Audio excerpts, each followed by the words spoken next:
Pardon, je pensais à Miss Marvel.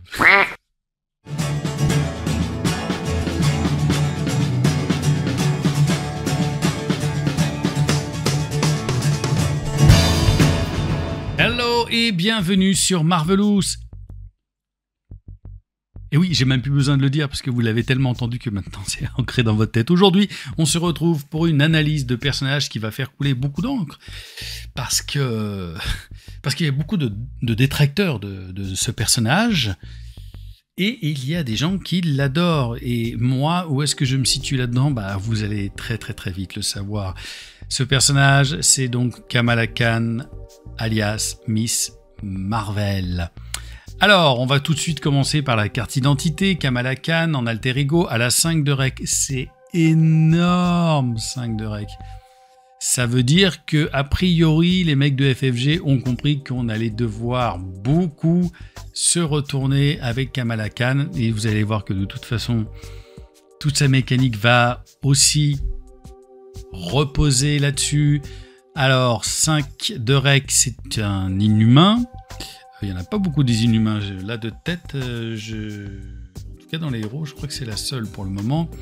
Mais corrigez-moi si je dis des bêtises. Esprit adolescent, action. Défausser des cartes du dessus de votre deck jusqu'à ce que vous défaussiez une carte du set Miss Marvel, donc les cartes signatures. Ensuite, ajoutez cette carte à votre main, limite d'une fois par round. Ok, c'est cool. Taille de main de 6, point de vie 10. Bon. Point de vie, on est vraiment... on est limite, mais on a toujours un point de vie de plus qu'Iron Man, par exemple, que Nebula, entre autres. Et donc les 5 de points de vie, c'est bien. Qu'est-ce que je pense de cette carte Alter Ego? C'est pas mal. Franchement, défausser les cartes du dessus de votre deck jusqu'à ce que vous défaussiez une carte du set, c'est plutôt cool.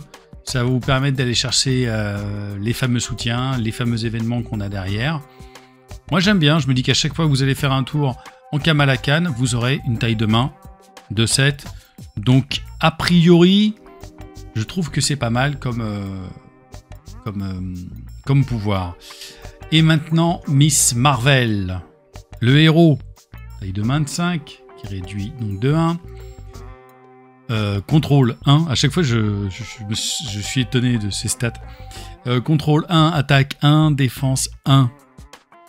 Il gagne le trait champion. Morphogénétique, réponse après que vous avez joué un événement attaque, contre ou défense. Incliné Miss Marvel, renvoyez cet événement dans votre main. Bon, les stats elles sont toutes pourries, on est complètement d'accord, on se rend bien compte que c'est pas du tout un personnage qu'on va jouer. Comment dirais-je, pour ses stats de base. On va jouer pour son pouvoir, qui est donc de l'incliner, et on renvoie l'événement que vous avez joué dans votre main. On va voir les événements qu'il y a par la suite. Vif Argent a les mêmes stats, hein, vous allez me dire, mais Vif Argent, il peut très vite se EP. Et tout ce personnage va pas du tout être sur sa propre force, sur aucune de ses propres forces, on va dire, de base. Ok. Après, c'est intéressant, évidemment. Il faut aussi qu'on change les mécaniques dans Marvel Champion. Faut être clair.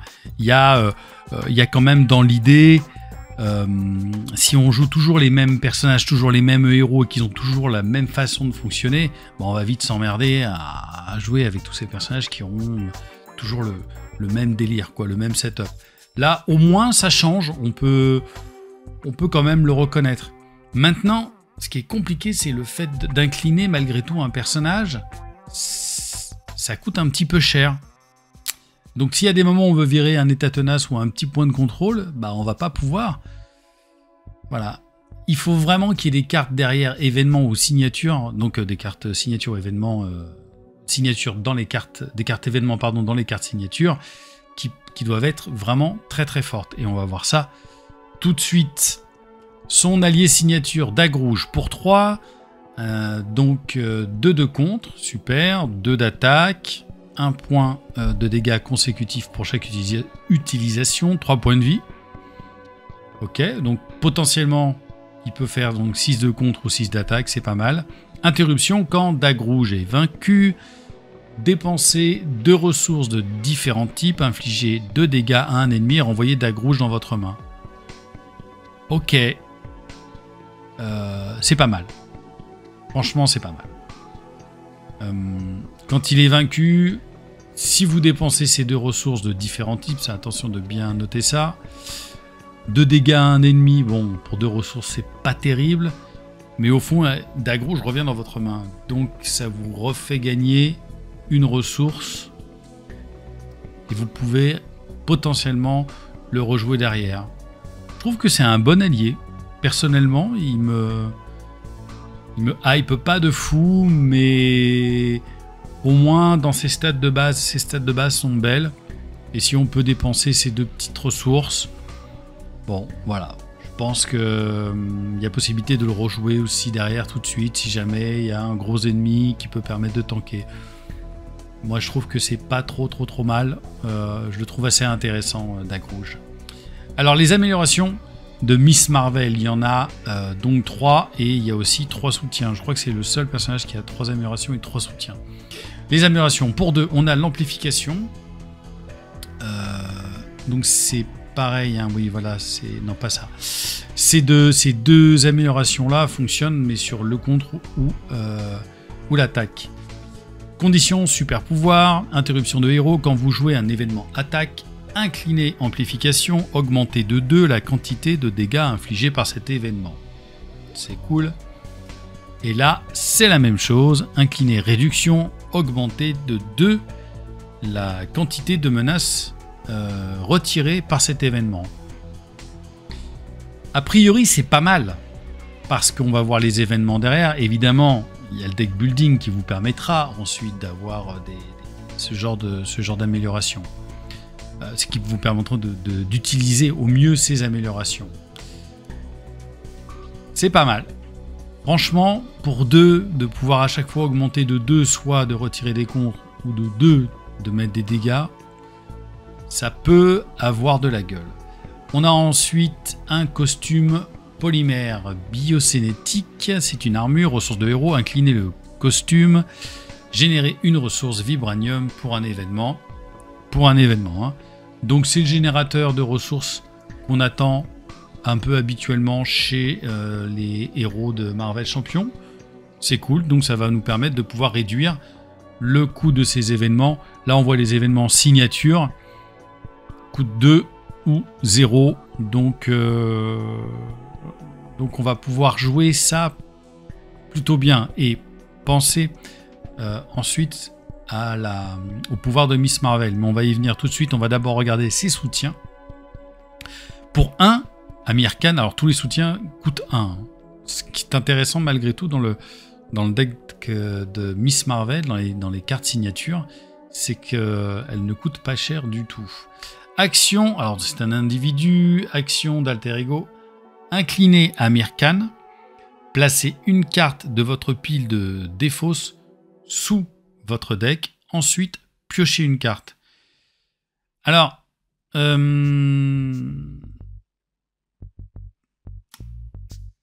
c'est pas mal, parce qu'en fait on en revient à 0, parce qu'on va remettre une carte de la pile de défausse dans votre deck. Donc vous choisissez une carte de votre pile de défausse. C'est ça, hein, placez une carte de votre pile de défausse sous votre deck. Voilà, parfois j'ai besoin de relire les cartes, c'est toujours la même problématique. Donc on va chercher une carte de notre pile de défausse, on va la mettre sous le deck, ça va permettre de ressourcer un petit peu, et ensuite on pioche une carte. Bon, tout ça en alter ego, ouais, c'est toujours le côté alter ego moi qui me gêne. Et d'ailleurs on va voir que tous les individus fonctionnent uniquement en alter ego. C'est pas mal, Amir Khan. Ça me gêne que ça soit juste un alter ego. Nadia Bahadir. Pour 1, action d'alter ego. Alors pour ceux qui ne savaient pas, Kamala Khan, c'est la première super-héroïne musulmane de l'univers Marvel. Action d'alter ego, inclinez Nakia Bahadir. Réduisez de 1 le coût de la prochaine carte que vous jouez à cette phase. C'est bien. Si on a ça, plus ça, ce genre de carte à 2, elle coûte 0. Et d'un coup, on peut retirer avec la réduction 5 menaces d'une manigance où là on peut mettre 6 points de dégâts avec l'amplification. Bon, Nadia à dire c'est bien, franchement c'est bien, mais c'est une action d'alter ego, encore une fois. Donc ça veut dire que vous réduisez le coût de la prochaine carte que vous jouez à cette phase. Donc vous l'inclinez en étant en Kamala Khan, puis vous passez en Miss Marvel, et là vous pouvez enfin effectivement vous pouvez utiliser ce pouvoir. Ça peut être chouette. Enfin, le dernier soutien, Bruno Carelli, un autre individu, action d'alter ego, inclinez Bruno Carelli, attachez-lui une carte de votre main face cachée. Alors ça, j'ai jamais compris pourquoi face cachée véritablement, parce qu'on doit le savoir ce que c'est comme carte. Mais bon, bref. Action, inclinez Bruno Carelli, ajoutez à votre main jusqu'à 3 cartes qui lui sont attachées.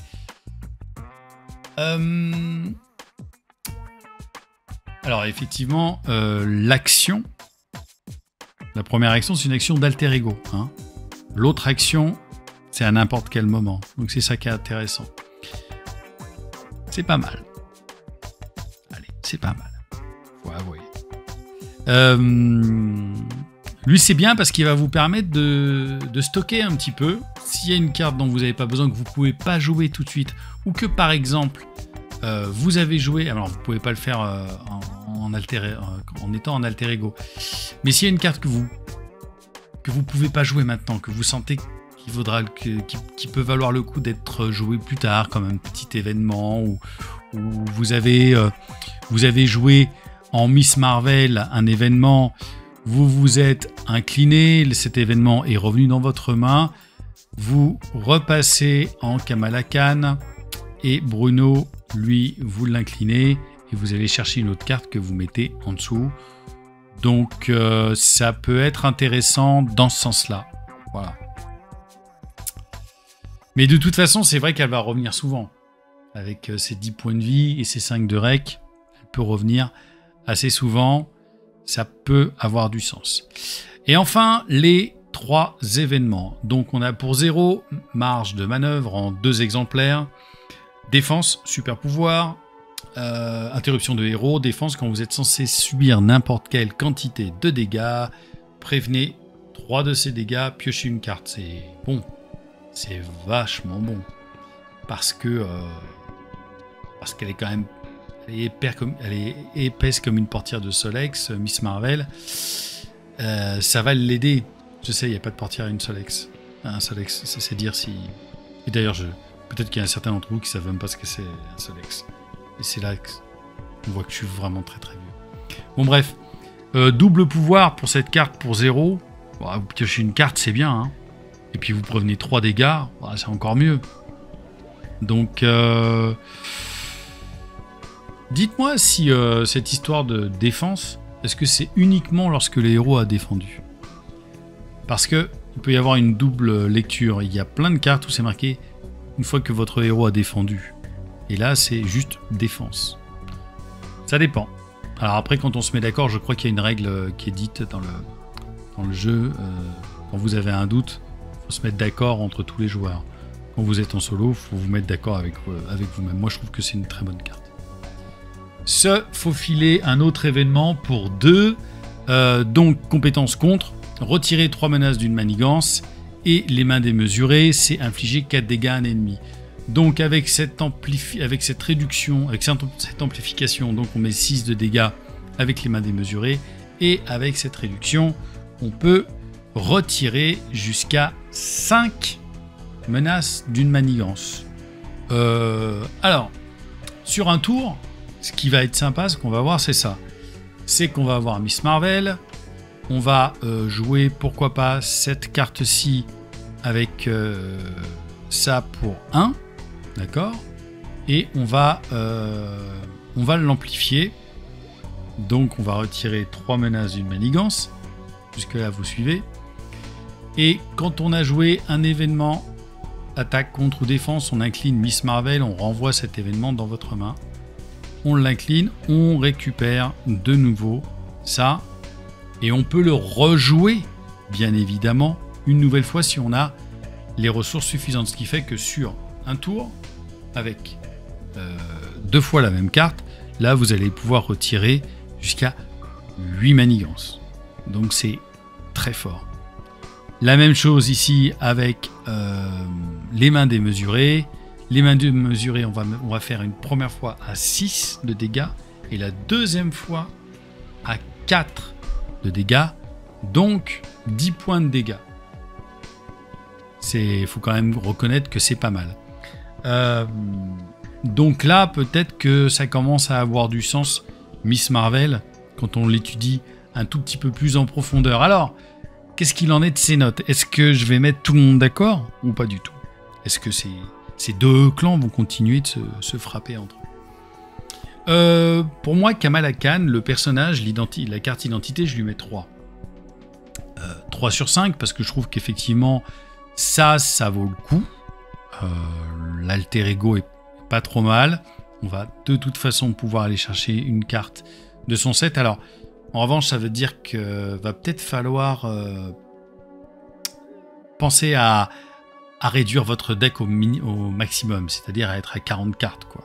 40, 41, 42 cartes.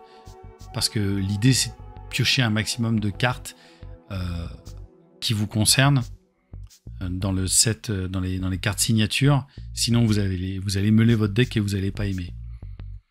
Évidemment, je suis moins fan de Miss Marvel à cause de ses stats de merde de base. Après, son pouvoir est bien, mais ça demande quand même de l'incliner. Alors vous allez me dire, bah attends, bah ouais, mais tu n'aimes pas ses stats et en même temps quand on l'incline, ça te fait chier. Oui, mais malgré tout, quand on l'incline, on peut quand même virer un petit état tenace. On peut quand même virer un point de contour de manigance. Je trouve que c'est toujours cher pour moi d'incliner un personnage, surtout quand on n'a rien derrière qui lui permet de se redresser. Et puis, bah, elle va devoir jouer après, maintenant. Ensuite, en regardant sur les cartes signatures, on voit que c'est un personnage qui va jouer beaucoup sur du flip-flap. Parce qu'elle va aller chercher des actions d'alter ego sur ses 3 soutiens. Et d'un coup, ça devient vachement aussi encore intéressant. Parce que c'est une autre prise en main et c'est un autre délire. Je trouve Dagrouge, j'étais un petit peu réticent au début, j'avoue. Et puis après l'avoir joué plusieurs fois, j'ai compris en fait un peu son utilité à ce personnage. Et à tout ça, à juste ces 3 améliorations. En fait, elle semble assez simple comme ça, mais en réalité, il y a plutôt une profondeur de jeu avec Miss Marvel qui en ressort, qui est pas dégueulasse. C'est vraiment bien. Et moi qui la déteste de base, on va dire ça un petit peu comme ça, je lui mets 4. Je lui mets vraiment 4 en ce qui concerne ses cartes signatures. Maintenant, pour le deck building, de ce que j'ai vu, commandement, il n'y a aucun intérêt. Agressivité, pourquoi pas. Je pense qu'il y a un deck agressif qui peut se créer. Protection, ça n'a pas vraiment de sens parce qu'on va avoir besoin de la flipper. Protection, je rappelle, l'idée c'est l'affinité protection, ça vous permet de garder votre personnage le plus longtemps possible en héros. Là, si on revient en alter ego, on perd un petit peu de la qualité de cette affinité. Enfin, voilà, on perd quelque chose là-dedans. Mais justice, ouais, pourquoi pas. En gros, c'est un 3. C'est un 3 sur 5. Et maintenant, le fun. Le fun. Est-ce qu'on a du fun à jouer Miss Marvel? Est-ce que moi, j'ai du fun à jouer Miss Marvel? J'ai du fun dans le côté challenge. Parce que moi, elle me challenge beaucoup dans le flip-flap. Elle me challenge beaucoup dans la mécanique qui me plaît moins. Mais j'ai réussi quand même à faire quelques parties où j'ai pu m'amuser. Maintenant, je trouve que la prise en main, elle peut être un petit peu compliquée pour le joueur qui débute à l'intérieur de Marvel Champion. Mais c'est pas irréalisable du tout, même. Donc, pour moi, c'est un 3 en termes de fun et de plaisir à jouer avec ce personnage. Et au final, qu'est-ce que ça nous fait? Au final, ça nous fait un 13 sur 20. Voilà. Il y en a certains d'entre vous qui attendaient à ce que je lui donne un 10, un 8, un 6 ou un truc comme ça. Bah non. Non, force est de reconnaître que c'est un personnage que j'aime pas. J'aime pas le personnage, en fait. C'est un peu comme Captain Marvel, j'aime pas le personnage. Donc, on joue aussi avec des personnages avec lesquels on a des affinités ou des petites histoires dans les comics ou quoi que ce soit. Elle m'intéresse pas de base. Mais le fait est que la mécanique est totalement différente, peut être hyper intéressante. Et voilà, ça diffère. Et pour moi, ce 13 sur 20, c'est quasiment un 18. Bon, alors, est-ce que j'aurais réussi à réconcilier ces deux camps entre les haters de Miss Marvel et ceux qui l'adulent? En tout cas, moi, je me suis plutôt réconcilié avec elle. Et c'est pour ça que je suis plutôt content de cette vidéo et de cette analyse qui, quelque part, me fait réviser encore un petit peu mon avis sur Miss Marvel. Maintenant, c'est à vous de me dire en commentaire quelle note vous lui donnez à Miss Marvel. Je sais qu'il y en a plein qui l'adorent, je sais qu'il y en a plein qui la détestent. Alors allez-y, déchaînez-vous gentiment, restez respectueux là-dessus, il n'y a pas de problème. Ce n'est qu'un jeu, donnez-moi vos notes, qu'on les compare avec les miennes. Évidemment, n'oubliez pas de vous abonner à la chaîne du Troll Savant. Maintenant, vous le savez, activez la petite cloche pour ne louper aucune des notifications. Quant à nous, on se retrouve tout bientôt pour une nouvelle analyse de personnages. Lequel d'après vous? Allez-y, mettez-moi ça en commentaire. On se retrouve très très vite. Allez, ciao, Marvelous.